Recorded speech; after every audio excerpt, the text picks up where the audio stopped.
So this is just a quick update on the current condition of the ranch and the things that we're doing to, or have been doing to make it safe for fire since the 2016 one. What was that one? This is a Soberanus fire. It was in 2016. It was just south of here, Big Sur area, Yeah. Pfeiffer Canyon. It was basically right over this mountain, right? Yeah, there was a very, very large, ominous cloud of smoke that I have photos and videos of 4 years ago. And when that started threatening the property, we reached out to firefighter friends of ours and said, how can we make this more safe? And they said, okay, do this, this, this, this, rip out all this vegetation, mow this down, and my brother did the bulk of it. The workshop For the past used 4 to be- years, he's been focused on this. If you were to look at the upper part of the roof of the workshop, you can see remnants of old vines, because literally the shop was covered in wisteria Up until earlier this year? No, until 2016. We tore all the stuff here. This last year we tore it off on the west face, and it actually made a very, very nice work spot to work on bikes in that corner. This here is a good example of some of the all water of- work he's been doing. Because this property has kind of DIY piping.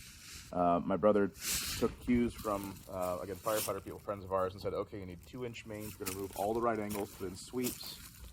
He's working very, very hard to pour these concrete bollards in. He's going to secure the thing. So this is a 2-inch main. This will support a full, proper fireman fire hose if the engine needs to roll up and use these in order to help fight off fires at the property and give the best chance of saving this place. So there's like a half a dozen of these around that he's already put in. Yeah, they're pretty impressive because they're The flow rate 2-inch, I think. They're 2-inch mains. The flow rate is absolutely absurd. It's like literally uncapping a fire hydrant. Yeah, it actually cleaned out the pipes when we did the first tests of it. You could see Oh. the water came out Oh, yeah. clear, and then suddenly it was orange because this is all well water here. Yeah, and there's- that there's was a the fair rest that amount built of- up in the pipes. There's a fair amount of iron that builds up in these pipes. Now, I would also point out that all of the water that is pumped here is with a solar-powered system. There are some Oh yeah, we panels. should go up the hill to show that. We have our own wells here, and we have solar panels that pump all the water, and also the water is solar heated through the system. You can see here where Zach has been trimming these trees over the past couple of weeks. These are things that just sort of have to happen on a ranch, but if you don't do them, you end up with serious fire hazard. I mean, this would be really bad. You can see even deep in there, he's been working on trimming them back. Our irrigation system is down right now because Zach is in the process of upgrading the whole property's irrigation here. And you can see all of these pipes coming up. Those are ones that need to be hooked up. In the interim, though, there is a pretty sweet solution that Morgan and Zach have come up with to make this work really well. Yes, this is good. Okay. Ready? Yep.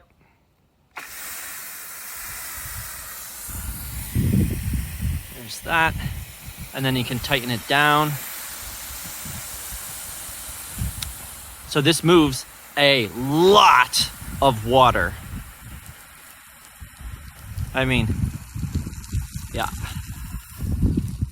So this is the solar panel that Morgan was talking about. This produces far more energy than is necessary to pump water to fill our tanks.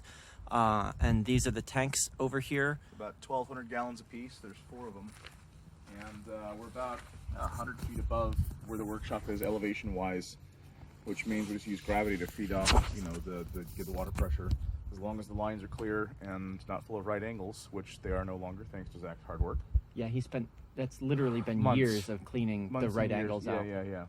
And he's got video presentations and all that, but it's not an infinite solution, but it'll definitely help flood the property in short order if we need to, for the best chance of fighting. Now, this day is quite. It's 2 p.m. by the way. This Well- overcast, like That barely this any just light? feels like fog, and honestly, the air feels clean right now. This does not taste ash. I don't see the ash particulates. if you look up at the sun, you can actually see It's sort of where the sun bluish. is. It's more. It's not as orangish. Today is like they're doing a really good job because or the wind has changed directions or something, combination thereof, because really just 8 miles to the east is the edge of the fire. Fewer than 8 miles. How far away is the edge of the evacuation zone? Like 4 Garland Park? That's something like that. It's just a couple miles away. Yeah. And we're dead smack in the middle of the warning zone right now. Yep. The current warning zone. And if the warning turns into mandatory, our stuff's basically packed. We'll head out of the property at the last minute when they tell us to, and then I'll probably get on my SS9 and just go somewhere where the air is clean. Well, someone made a joke, says, "Oh, so outside of California then?" And I said, "Yeah, fair enough." This is the upper well. I didn't show you guys the lower well. That one's run off of regular electricity. By regular, I mean from the mains. Grid. Yeah, from the grid. Grid electricity, as opposed to this one, which is purely solar. Now, in this one right in here, we also have Anderson connections that will let us run the, you see we're getting, what's that, 90 watts? But It's actually more than enough for this thing right yeah, now. exactly. But it's meant so that we can run the solar pump off of that if need be, as well as having the And mains. by that he means the FX. Yeah, ideally that was in the shot. Yeah, the FX pump the water, which is always cool. That's where we are.